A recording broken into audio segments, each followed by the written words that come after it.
Okay. Hello, everyone. Welcome to another episode of Borderless Commerce. Salam, shalom, namaste, and I hope everyone is having a lot of peace in their days. So, here I am with my co host, AJ Saunders, the commerce guru. And this is a very special episode for the reason that the man we have been waiting, AJ and I, for a few weeks now, we finally, managed to get hold of him. Umar Rana is with us, hey Umar, how are you? Good to see you here. I'm good. I'm good. Thank you. Thank you for having me on this. It's an honor. Oh, absolutely. I mean, Omar, a lot of stories, right? A lot of things. I mean, we can spend, both AJ and I, we can spend hours with you, talking about how starting with how the industry is getting evolved, revolved, and all those crazy things. And then, your journey. You've been one of the people who have built companies around commerce mostly, and then you have actually, built them, scaled them, sold them, really amazing things.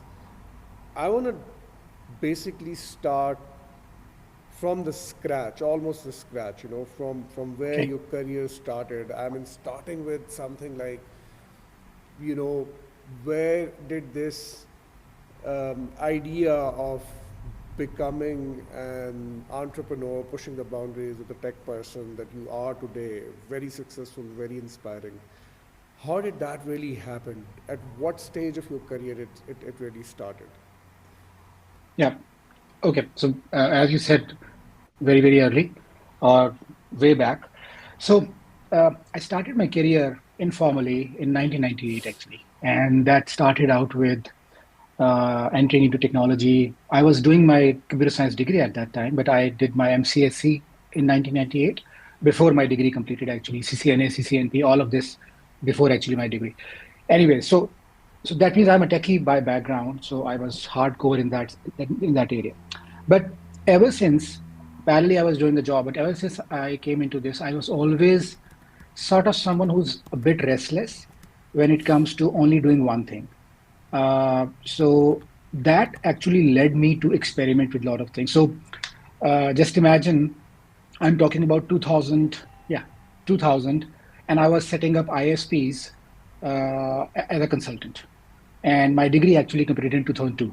So my degree was actually not completed at that time, and I was doing the consulting to Wow. set up ISPs. For those of you who are younger, they don't know what is an ISP because now everybody gets internet from telecom companies. There was a time we had dedicated internet service providers. Anyways, so that That was dial first with, a consulting. lot of funny sounds when you're trying to connect, and when you basically start that, all the phones of the home goes off.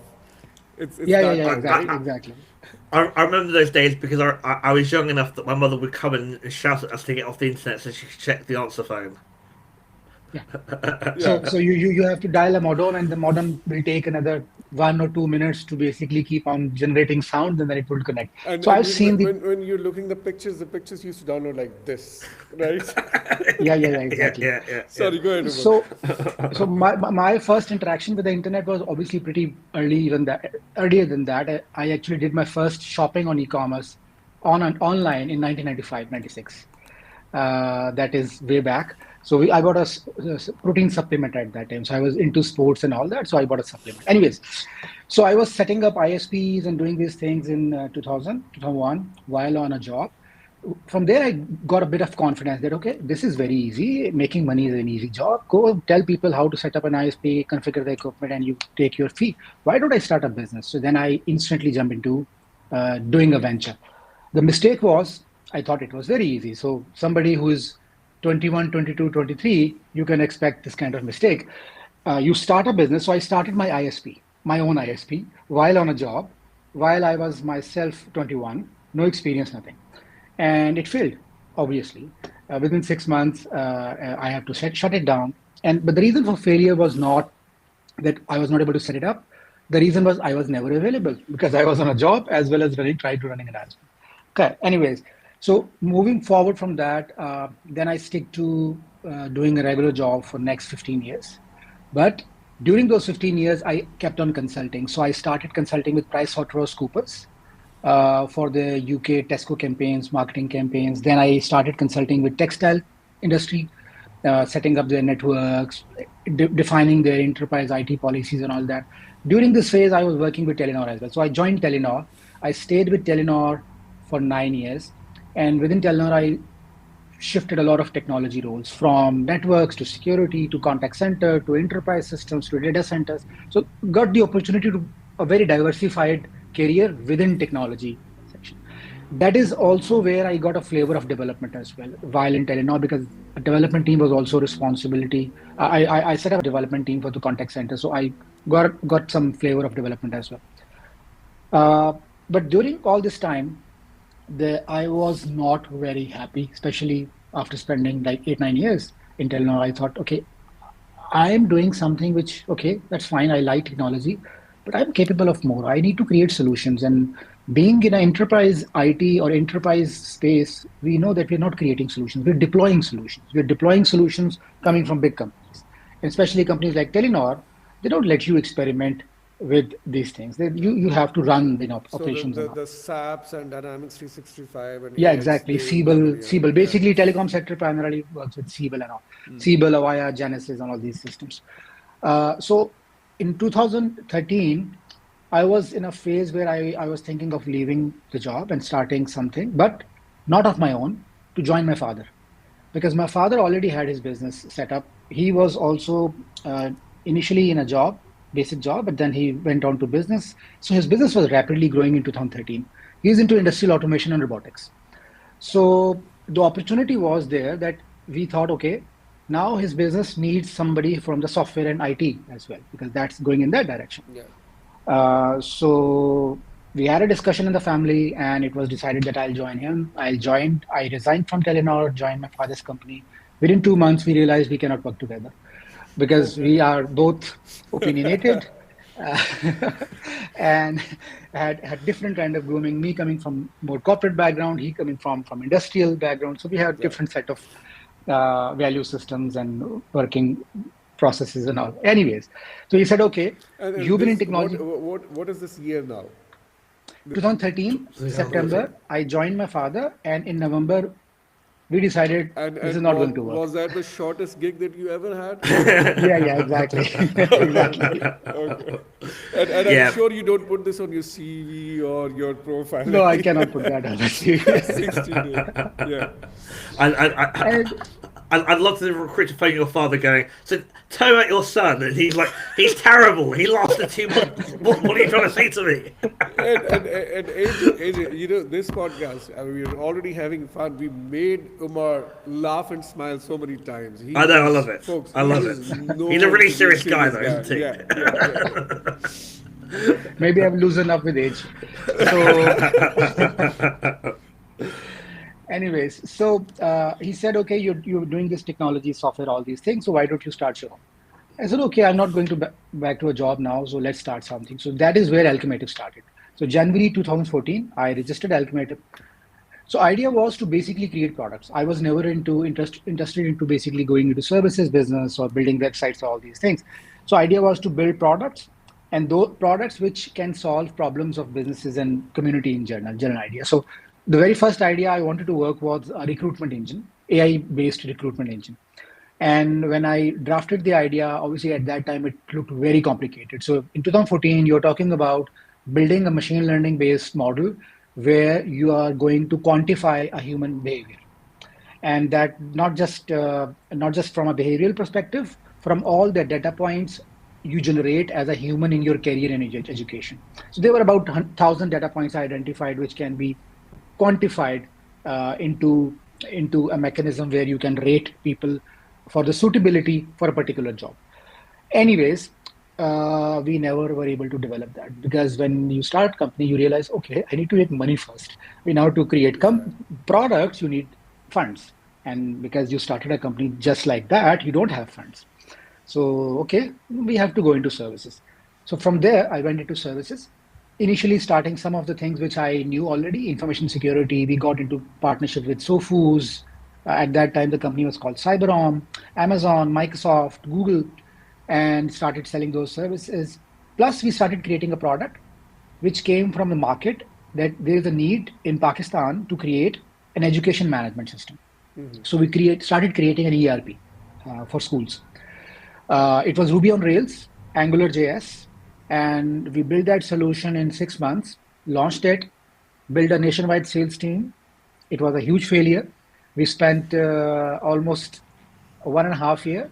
So by 2015 end, we decided, okay, this was the wrong decision to build an education software. This country is not even ready to buy education or spend anything on education. Yeah. So I think we were wrong in terms of our timing. Nobody understood SaaS at that time because software as a service, especially education sector. And education sector also was not very compliant with the government regulations. So they wanted to hide what they're earning. They feared that if they put everything on a software, somehow the tax authorities would know what they're making. Anyways, so it was a disaster, spent a lot of money, wasted a lot of money in that sense. But what the good thing came out, we were able to develop the skill around solving complicated problems. And also in this 1.5 year, I was able to learn that business is not just about creating solutions. Business is about a lot of other things I need to understand and which I don't understand. And as you are just pointed out that I'm looking very happy and smiley and all that. So I was not that kind of person at that time. I was a pure introvert, not ready to communicate with human beings in general, trying to avoid human beings as much as possible. And if you're doing a business and you're avoiding humans, So you cannot get says business. this is very interesting, right? Says a guy who has built a mothership called Alchimative, then he basically come up with another company. It's edX, GrowX, Jinko, Commerce, UnumPays, all those products, right? This is really interesting, and I'm going to touch on that, Omar, because you know the mothership that Alchimative has been. This is which has basically give all these companies, and you basically trusted people to run them, the companies that you already scaled up, and then you basically come up and say, I do not want to interact with human beings, right? You have been nurturing these human beings, right? Making them CEOs, taking the ownership of these things that you've built. I mean, I want to understand the process too. And Yeah, yeah. I was about to ask you 2, 3 failures. Have you ever thought to basically give your father a ring at that time? Ever that thought occurred to you? No, I was constantly, because even though he let me out of his company, but he constantly supported me in setting my own venture. Right. So whenever we had financial problems, he was always there to support us. Whenever we were in a point, okay, maybe this is not working out, we said, no, no, no, it will work. You keep at it. So yeah, he was there as a motivating factor. He was there as a financier multiple times. So coming to the point that I'm an introvert and it was difficult for me to, yeah, as an introvert, it's difficult for you to interact with new people, especially larger gatherings, especially sales oriented settings, because being introvert, you don't talk to people with agendas of selling your product. That's the mindset of a typical introvert. You're more absorbed with your own thoughts. And my background was always as a child throughout based on knowledge. So I liked understanding, reading, and then transferring that knowledge to others. So I was always a kind of teacher, you can say, somebody who likes to tell people how to do things. The aspect of me nurturing my team, building my team, evolving people into CEOs, and then creating companies out of those, that came from that knowledge mindset. Okay, I need to learn and then I need to teach everyone how to do something, which I have learned. And I need to transfer this knowledge. That's Number interesting. one. Number two, I had this, I think again, as a habit or maybe a part of the nature, I don't like to control things, which means the moment I build something, I want to build a new thing. I want to hand over that thing to someone else. Okay, this part is done, this product is done. Why not you take it over and run it? I'll do something else. So for me, delegation is very easy. Letting go is very, very easy. I think these two things, the ability to mentor people, nurture people, grow people, and secondly, ability to delegate very easily and let go, help me create all these companies very easily. Otherwise, it would definitely be a difficult task for a person like me who has no business sense or background otherwise. Anyways, 2016 came to us as a turning point. because one of the largest retailers in Pakistan contacted us with problems related to their BI systems and e-commerce. And we being not very occupied with any revenue generating activity and available for solving anything, we jumped onto the opportunity and we solved that problem very quickly, fairly quickly, And at to a that time, point that how big was the team? How was so the operation? we were about 30 people at that time Okay. because of that other solutions and whatever. So that spread in the market as a word of mouth because Sapphire was a big retailer, and a vendor coming in within 1 month solving all those problems which were not being solved for the last 1 year, it quickly spread to the market. Okay, there's this new company which can solve problems, and whatever you throw at them, they'll able to pick it up. From that, another brand came to us. Hush Puppies came to us. Bata came to us. Caterpillar came to us, and one by one, everybody started coming to us, and we went into this e-commerce by chance in a way. So in a sense, it was by chance. So, but we realized that okay, we are So, onto so, so, something. so, This so is in a way, you did not pick commerce. E-commerce basically picked you. I So, always hated e-commerce, you know. I always thought that what is this kind of work? I see, mean, you have to build website and sell This, stuff online. this is a perfect guess, isn't it? I hate e-commerce. About an e-commerce podcast. Jeez. yeah, I've got I've got 600 people working for me for last 10 years. Yeah. Help the brands like Simply, yeah, Caterpillar, Hush yeah, Puppies, or exactly. Skechers, and all those.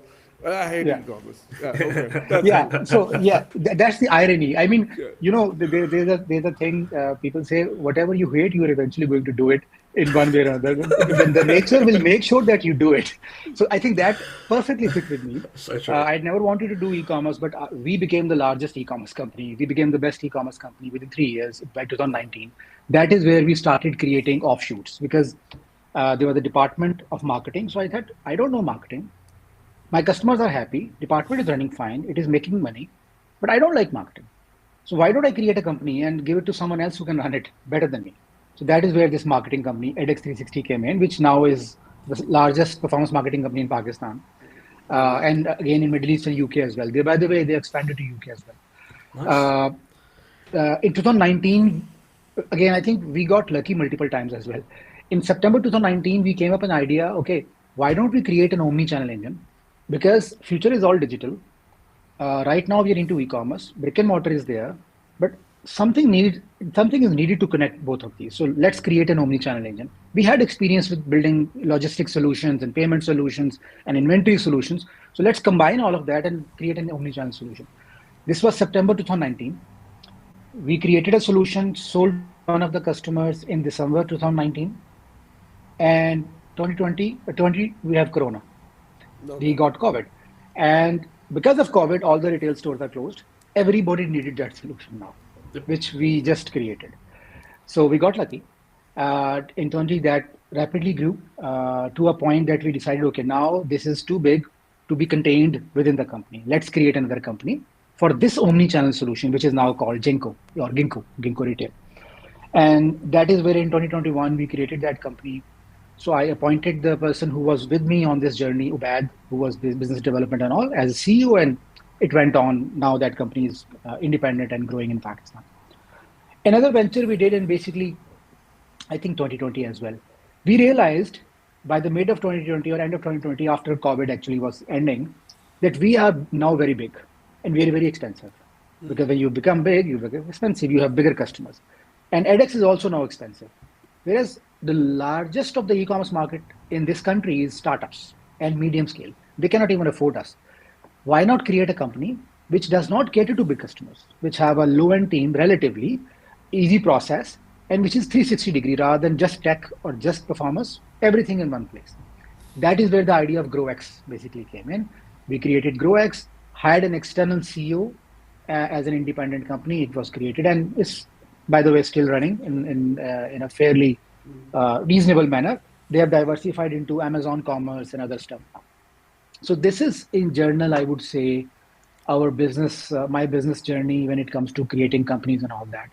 Yeah, one more incident actually happened because I was never happy with e-commerce and never wanted to do it. And you didn't So, know marketing, and and I didn't know e-commerce. marketing and Yeah, finance and yeah, everything else. yeah. So I thought, why not I create another company and let this e-commerce give it to that, and let's find something else to do.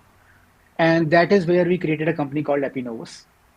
And I hope you remember that Yes, company. Apinos. Yeah, yeah. So we created that company, put a management team there, spin it off. We were not doing anything. That is when we were not doing anything, we said, okay, now we need to do something. So we started creating a payment system, UnumPay. Yeah. So UnumPay was created in 2020 when Epinovus or the e-commerce part was given to Epinovus. UnumPay is right now, is the largest payment system in Pakistan. Again, we're lucky because nobody else was doing it. We did it. We got the biggest numbers. Well, I think when you saying this in Pakistan, that's you. I think being humble on that. For Yeah, we are folks, in 15 countries. yeah, We are in but 15 countries. but in the financial in the financial category on Shopify, it has been the second most used Yeah, app in one category, right? So yeah, yeah, it's just exactly, not exactly. one country, one geo kind of a play. Yeah, yeah. I mean, Pakistan being the biggest market for it because we started out there, but yes, Yeah, it is in 15 countries, from North Africa to South Africa to Central Asia, Eastern Europe, Bangladesh, US, yeah. Middle East. Yeah, all of them. Anyways, so this is how these products were created. I would not say exactly chance, but I would say that we were the first ones to create them, so we always got the first movers advantage in growing them. Uh, Umar, yeah. So does that come from? I'm going to yeah. jump in and ask a question. Does that come from your ability to spot what's happening in the rest of the world and bring a concept across? I'm not saying copying, but bring a concept across, or does that come from responding to clients' needs, being taking them out, and they've said, "Oh well, we've got this issue," and you're like, "Oh, that's a really interesting." I have lots of people that come to me, for example, and say, "I've got this issue," and I go, "Oh, amazing!" And I sit and I chill on it, and I sit and I think about it, and I come up with a solution. It's not that I'm sat there, sat in a tree waiting for inspiration to strike. So, Okay. So which is it, or is it a third thing that I'm not considering? most of the bigger successes. So when I say bigger successes, Jinko Retail or UnumPay, these are the bigger successes. Both of them were not copied from anyone because it was not UnumPay still did not had any example anywhere in the world. There's Right. no other payment mediation platform anywhere in the world, which means this was the first thing. So it did not came from the customer's problem as well. It came from the understanding of what this industry might need in 6 months or 1 year time. Because for me, so okay, this is one of the problems with me as well, but it always favored me. Uh, That's a problem, which way That's would a you? problem. Okay. yeah, no, it's a problem. I would come to why it's a problem. So Okay. uh, Please. it favored me in terms of creating solutions. So what's the problem? That I don't think in present. I always think in future. Always. So for me, what is coming in 1 year, 2 year, 3 year, my brain is always there. Which Right. means right now, if you put me into okay, Umar, what is the product we need to develop? I will not tell you develop this because there's a demand right now. I will tell you, okay, let's develop this because in 2 years everybody would need this. Right. So that is the kind of ability maybe I have, but why this But is a problem? what is your point of reference for that? How, Huh? how have you got yourself to think in that direction? So Okay, I completely accept. Let me just add this to context. I completely accept that you think in a leap above the average person, right? What I'm really fascinated is how have you trained yourself to think in that way? Because that's not okay, common, right? The yeah, commonality is you think. Well, if you're an American, you think in the present. If you're UK, you think in the past. And if you're Australian, you think in the future, right? Probably get lots of hate for saying that, but right. But you get people thinking different kind of strands, but it's all relative to their current expectations. It's not relative to inertia or to something that they're foreseeing. So, how do you? What is your point of reference in terms of being able to see what's coming? yeah. Because that's So fascinating. yeah, yeah. So if I trace it back, because this question was actually asked to me multiple times, and when this question was first time asked, then I started thinking about it. Okay, Good. how did I get this ability? So when I try to really understand this behavior or ability, I remember that when I was maybe 7, 8 years of old, and I used to dream about a world where everything will be automated and humans will be just giving commands and everything will be done by machines. So I'm talking about 84, 84, Right. 85. So maybe I'm inspired by science fiction too much. So that's a Sure. possibility. Yeah. Yeah, and the other thing is I was an avid reader. So for me, finishing multiple books in a week was a normal thing.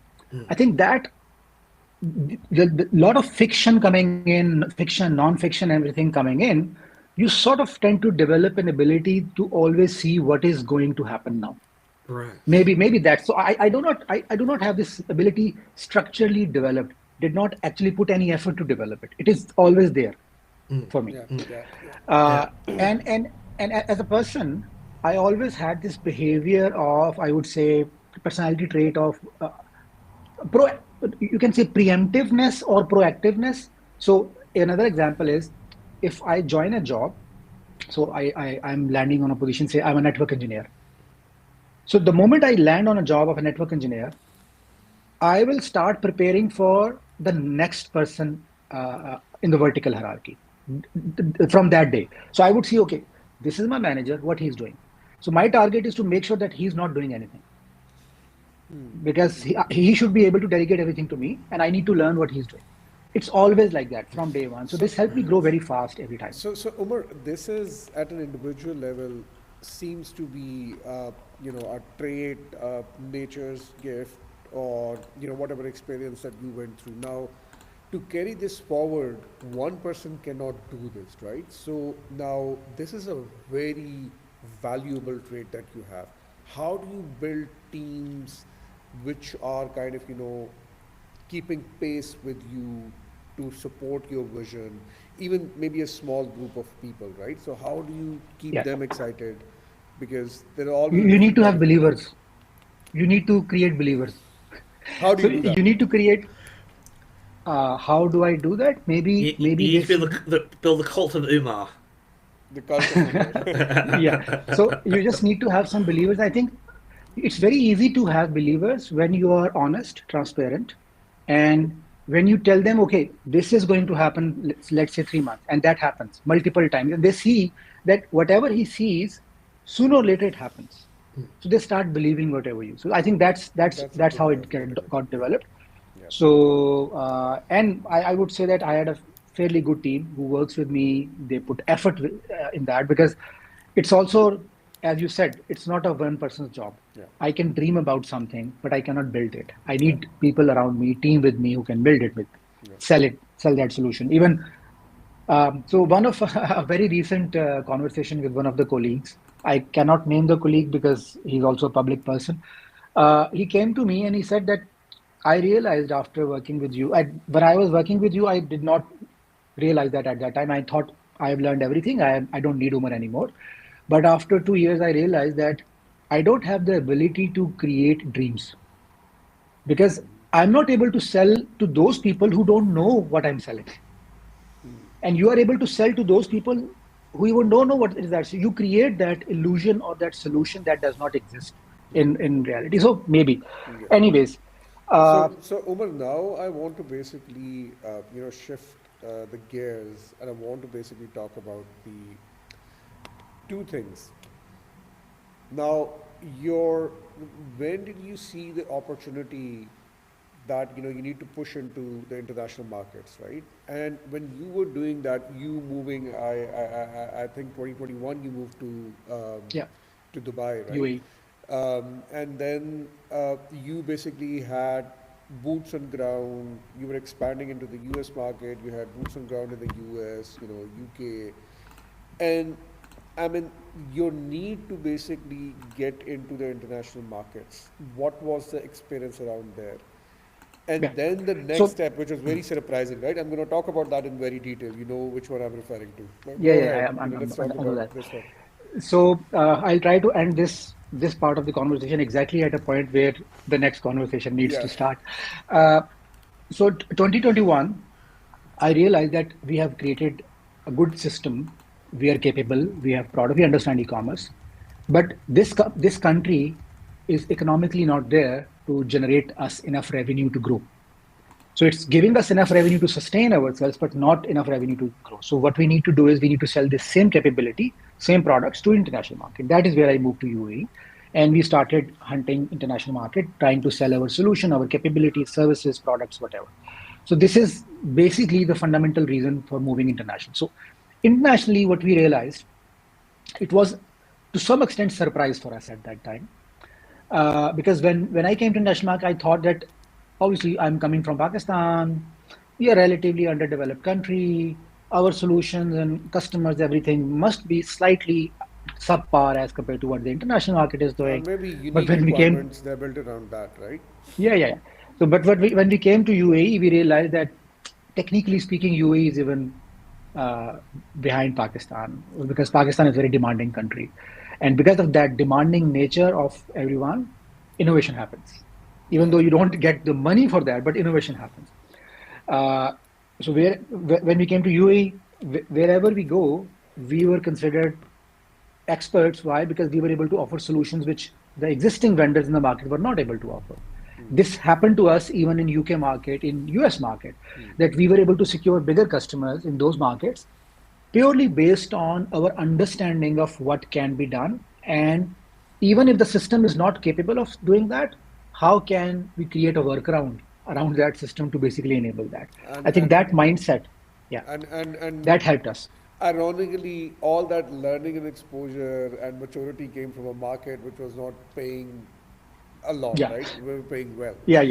So at Yeah. times, it's not only dreaming vision, it basically is that how to pay the bills. That also be a Yeah, factor, that's right? important. Absolutely. So now this is what I was saying, that I have an ability which works against me. The future thing, that is where it comes, because when you're always in future, you never worry about what is happening in the company. Are you making any money or not? What are the finances? Balance sheet. You don't look. So I never looked at balance sheet of my company because I was never interested what is happening right now. That's it. What is happening in the future? So that's a bigger problem for a person like me. That person like me cannot run a very successful business.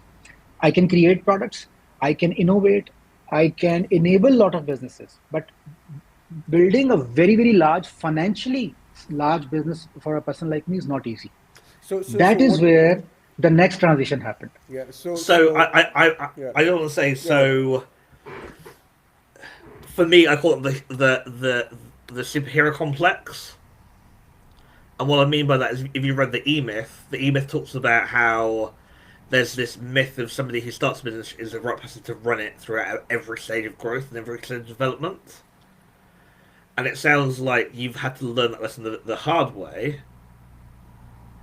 because you have to realize that actually you are the right, maybe the CTO or maybe the right futurist or whatever title you like to give yourself, but actually having a competent COO and a competent CEO is paramount to you actually being working in an environment that's dynamic and successful for you, but actually grounded in reality. And I think for me, people get surprised. I read an annual report pretty much every couple of days, right?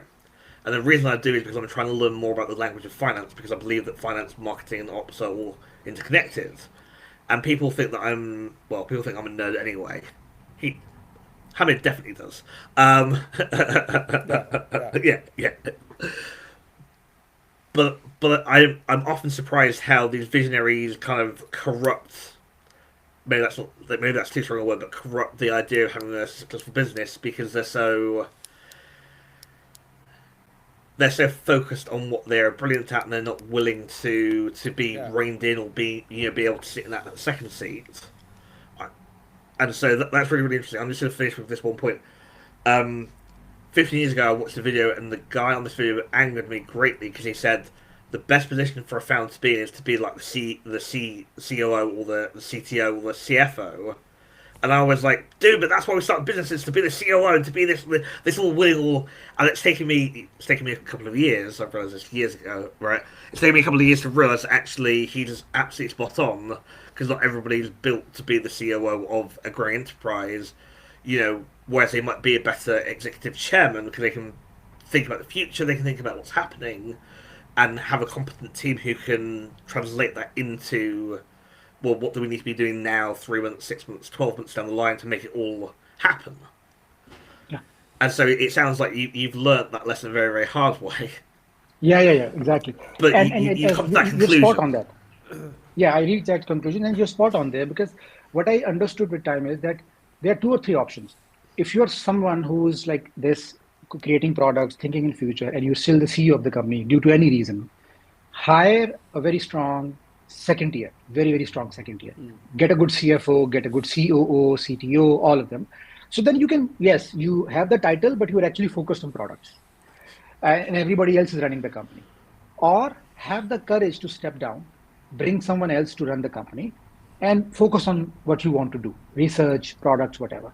So I think this is something which eventually we have to learn. And I Yes, think Samad. we are heading towards the second important thing, right? So the Yeah, mothership, exactly. Umar, the mothership that you've built, right, Alchimative, which has seen immense success and has given these other companies, and as we were talking about it, the the CEOs and the jobs and the business and all good things. Now you are there making successes in international markets too.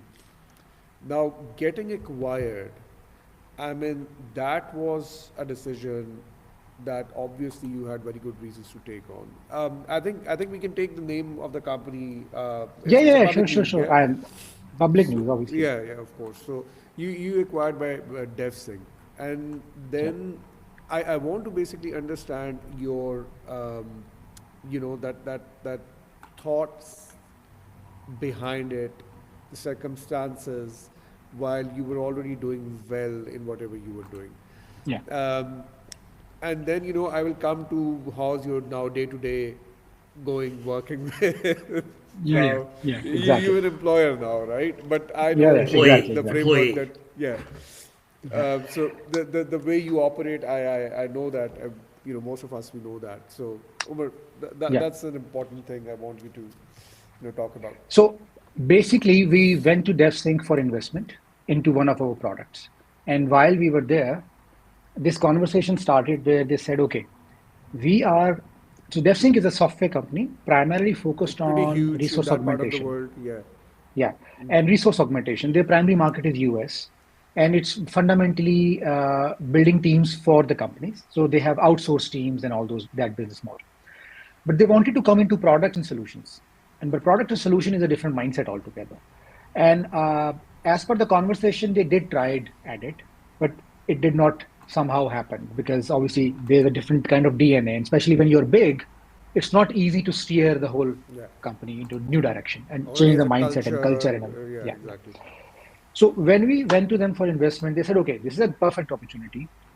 We want to come into this business, solutions and products. You're looking for money, and it seems that you're having financial challenges in one way that you want to grow and you need money for that. You need scale, you want to scale up. But your challenge is not product and solution. Your challenge is infrastructure in a way, resources. So why don't we discuss a merger? And I said, okay, it's not a merger, it's an acquisition because you are big, we are small. So it's not a merger, it's an acquisition. Let's call it what it is. It's an acquisition. And I'm okay with that. So I was instantly ready for it. Why? Because for the last 1 to 2 years, I've already realized that I should not be the one running the finance or operations and everything else of the company.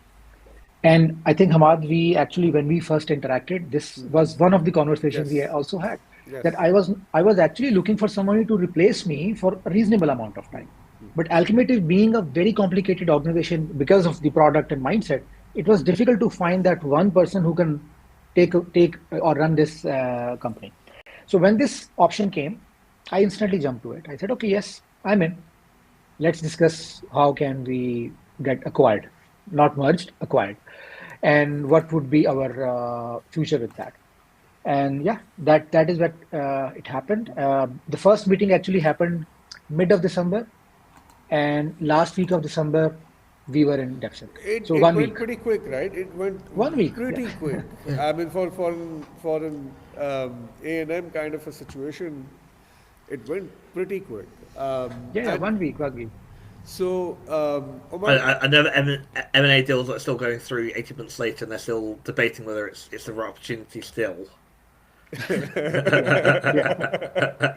So, so, So Umar, now, when I joined in, yeah. so coming to your second part of the question, when I joined in, obviously the portfolio was, the expectation was that I come in with my team and we build this competency of e-commerce solutions and products within DevSync. That was the expectation. By the end of first month, or rather I would say the mid of first month, January actually, the management realized that I might be capable of much more than just building this competency. So they said, okay, Umar, you have to wear two hats. Build this competency, fine, but we want you to be in the front of the company as well as the representative of this competency, which means essentially sales and business development. Hey, Say, Sales. yeah, hey, hey! You know what? It's taken us 40 minutes to get back to why he hates yeah, sales. Yeah. So exactly. exactly. So We everything got comes there back to eventually. you. We got back around eventually. Yeah. Yeah.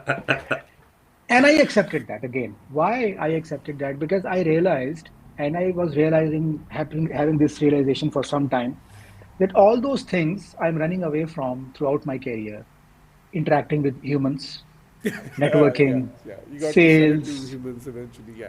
this is required to grow in this time and era.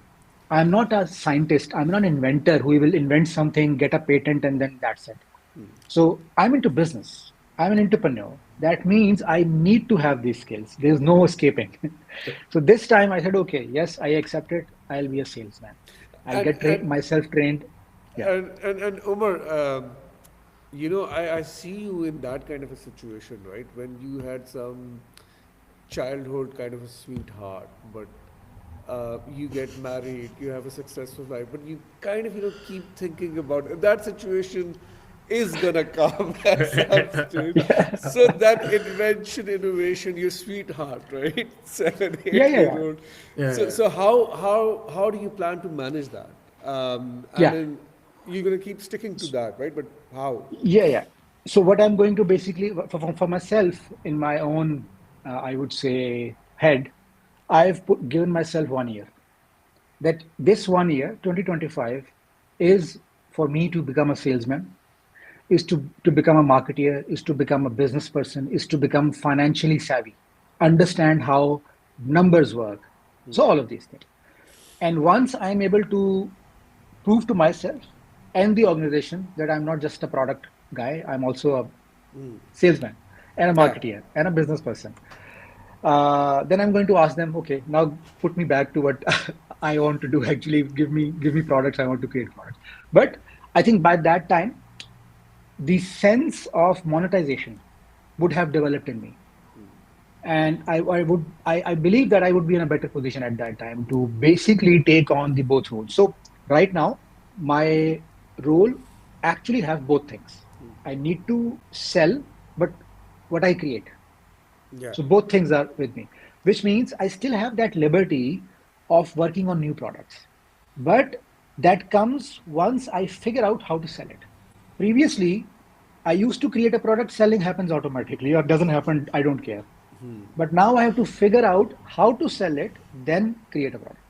So, So find money first, customer first. Umar, it's so if I look at it, it's primarily, again, this is coming from someone like you who has basically created companies, made money, got into geos. So in a way, it also seems that you wanted to be somewhere, or you feel that the inventions or the products or innovation that you have done, you should have been a way ahead where you are today, which is already so much inspiring for lots of people, right? And then you needed some resources that's coming from a bigger company like DevSync. And what you have done is you have made a deal with them that 1 year I'll do whatever you want me to do, and next year, I am back. I am back to my sweetheart. So now to this, Omar, I want to basically now the 2 3 years kind of a landscape coming to the growth and e-commerce. What do you see? I mean, we are hearing a lot of, trends, fancy things, agentic AIs and headlesses and all those things. I mean, looking at that landscape, what exactly are you seeing where there will be a lot of push um, into the Yeah. market generally? Yeah. So basically, fundamentally, e-commerce foundational elements would remain the same, but they would get augmented by all these latest stuff. So we're talking about logistics. Yes, logistics is already there, but now logistics is going to get intelligent logistics. It is going to have agentic AI implemented into it, conversation generative AI implementing into it.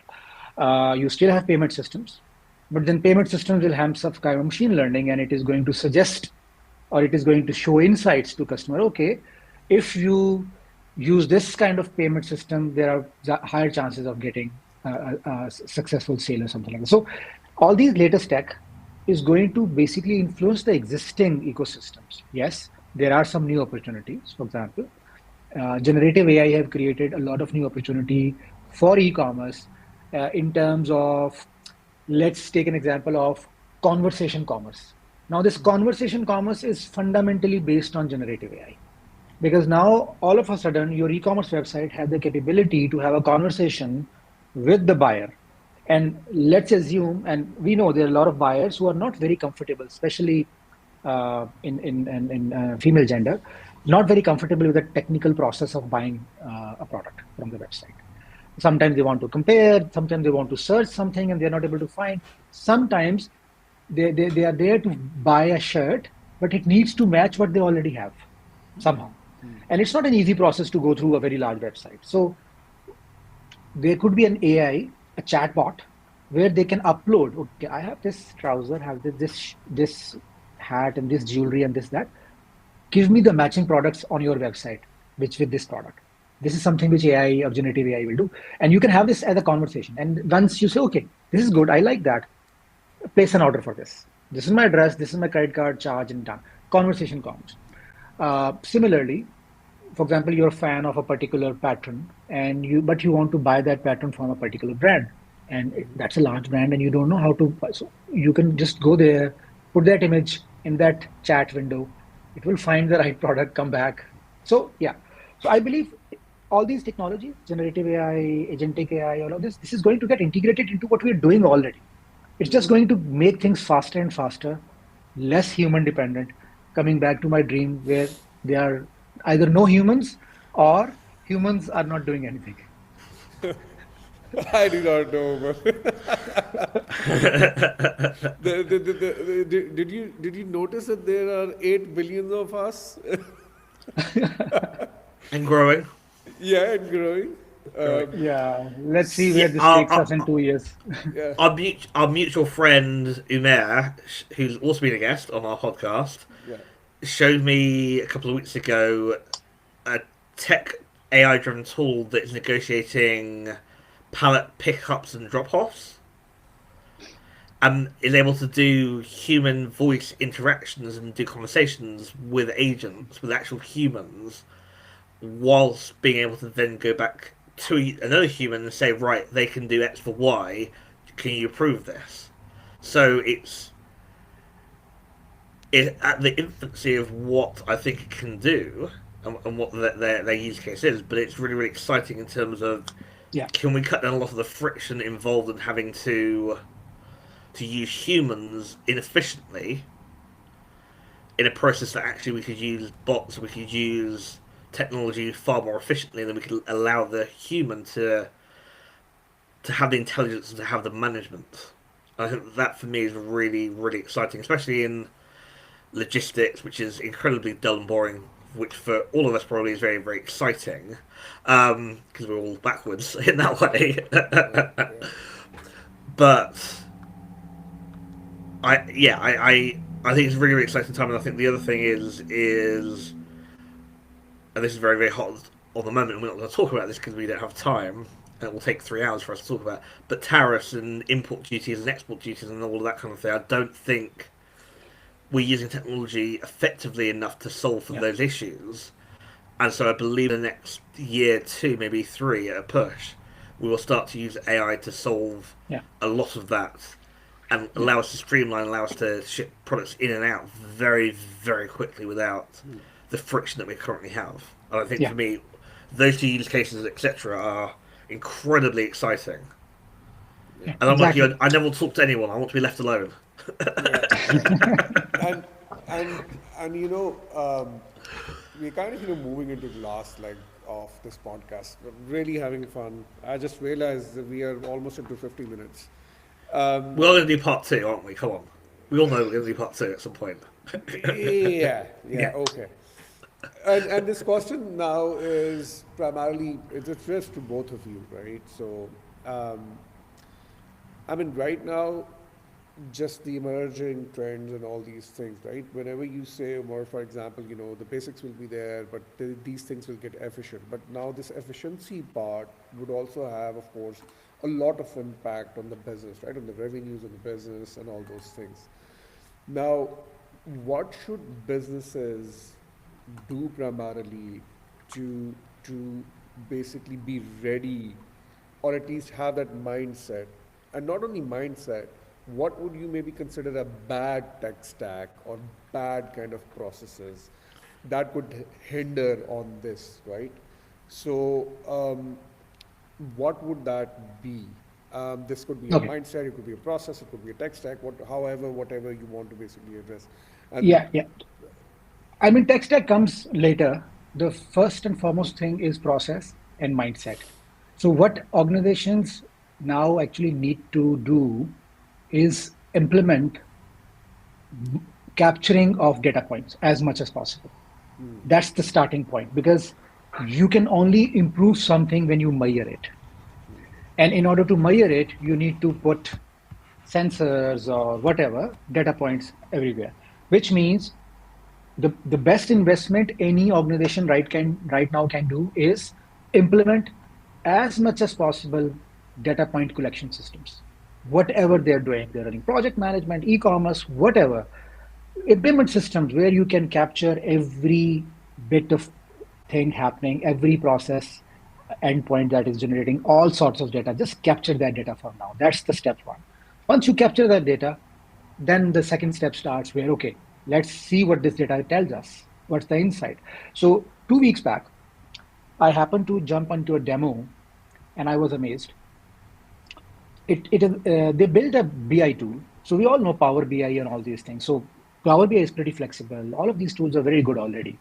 But what they've built is they built generative AI based BI solution, which you don't have to do anything technically. So what you have to do is you get the software, tell the software where your database is, and that's it.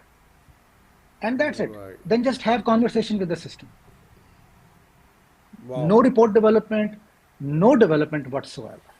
You just have conversation. So for let's imagine you're a retail brand, a very very large retail brand. You get that software, tell that software this is my database, connect it, and then start chatting with the software because it's conversation based. Okay, tell me what is my aging analysis, what are my products doing, which products need to move from which store to which store, all chat. You don't wow. need to develop anything. So they're And there already and they're implementing this. and a very maybe a slightest example around that will be when you are looking at the reviews on Amazon or any of the marketplace. So I've seen mostly that on Amazon, right? And it kind of gives you a summary on 11,000 or 18,000 reviews that what customers are saying in a very slightest way. AJ, what's your take on this? I think change is the only constant. I think the people that are still running the same playbook, the same model, the same ideas that they were 10 years ago are going to be left in the dust. I do think that people need to be conscious about what tech they're using and how they're implementing it for the best outcome and not for the best use of time. And what I mean by that is I think a lot of people think we need to be using generative AI, for example, to write emails, to write social media, to write blah blah blah, and they never stop and think, well, is this the best solution?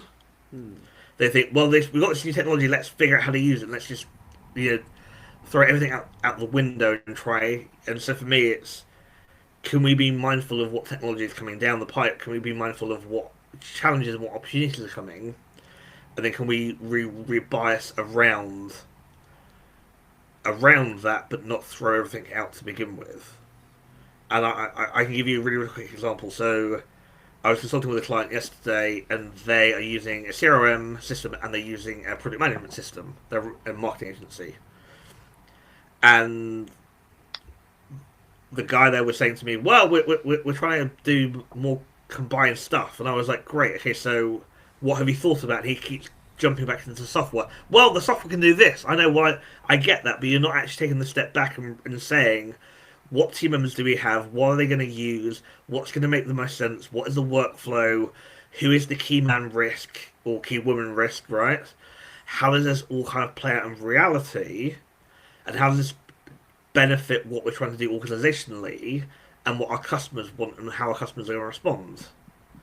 Because you can build so much friction into the system that doesn't actually benefit anyone and actually has the inverse impact.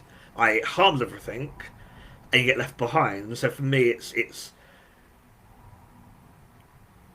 realizing that change happens. It's realizing that we have great technology, but understanding how to use the technology, and then thirdly, understanding that the technology of yesteryear is probably not where it's going to go. And I think with lots of big kind of shopping platforms that we all know and love, they're going to disappear, because I think a lot of tech stacks are going to come in the next couple of years that is going to be far more lightweight, far more affordable, far cheaper to implement, and that's going to change the market yet again. And I think 10 years ago Magento was a big platform, right? Who's on Magento anymore? It's Shopify Plus now, right? Yeah. Yeah. And Umar, we request you to please say some good things about Shopify. Because we're trying to get them a sponsor. We're trying to get them a sponsor. That's a sponsorship thing that we're doing for them. Last time, it was Umar, AJ, and I, and somehow the conversation kind of started going into Shopify so much that I had to say we should send the episode. We had to run a disclaimer that this episode is not sponsored by Shopify. No. Other shopping platforms are available. But it's that whole kind of thing of realizing that change is constant, realizing that you can do lots of different things, but maybe that's not the right thing for you to do, and then building operational competency and operational strategic advantage through making better decisions. And that's my whole business, right? Is trying to help leaders make better decisions. That's all I do every day. Yeah, exactly. I get paid to think for a living. It's amazing. Yeah. I highly recommend it to anyone, especially introverts. But the problem is, I have a slightly different take on it. Slightly different, I believe. I mean, whatever you said is perfectly on spot. Yes, but will we even have that job left, the thinking job? Or would it also be taken by AI? Don't and I go believe there, it will be taken. It will be taken. No. I'm 100% I'll answer sure this very quickly, because I've thought about this at length. I don't think AI at the moment, maybe in 5 years' time, you, Hammad, Umar, etc., we can all look at the data points from 20 years ago, 30 years ago that we have instantly in our brain, and we can kind of make sense of the current situation by having that point of reference, but also by understanding the context of the current situation. And I don't think AI is at the point yet where it can draw on all of that in a way that we, as a human, I also don't think... Well, I'll give you an example. There's a hardware store locally called Proper Job, which is local slang. Right? It only works here in Somerset. It would not work in Birmingham. It would not work in UAE. It would not work in Pakistan, right? Yeah. AI might suggest that is a great title to roll out across the world because it has no local context, or it has no local understanding of the local market, or how people talk, or how people interact. Right? It also probably may not understand that as a hardware store, they're not doing e-com. They don't have a sophisticated EPOS system, etc., etc. And therefore, I think only a human can solve for that, because a human can understand the faulty data points that are in flux, and how well, especially at this point. I know you're smiling, so I know you disagree. There's a cheeky smile. I know you disagree.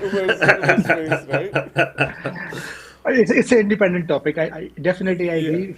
If we need to talk about this, we need a separate 1 hour. yeah, This Yeah. this will be part two. This will be part two. yeah. 'Cause We're gonna do a part two. we really want to get you back. We want. Yeah. And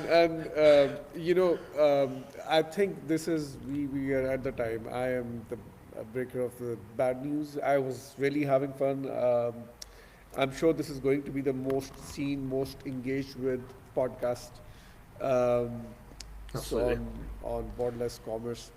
Now, folks, this is something that AJ and I again, and Omar, we're really thankful to you to coming up, sharing your thoughts, your experiences, stories.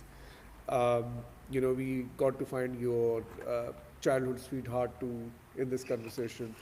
Uh, Folks, we actually have had someone, and the whole conversation is around on the topics that are very relevant today.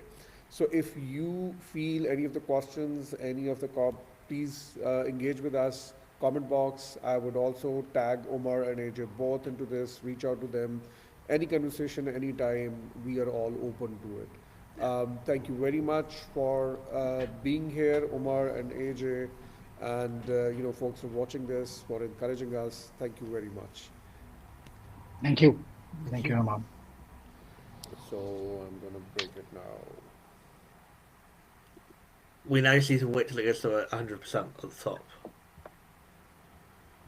Yeah, brilliant. I'm at 93. Omar, thank you very Yeah. much. Yeah, thank you so Really much. appreciate that. That was a bit of untitled. Why is it?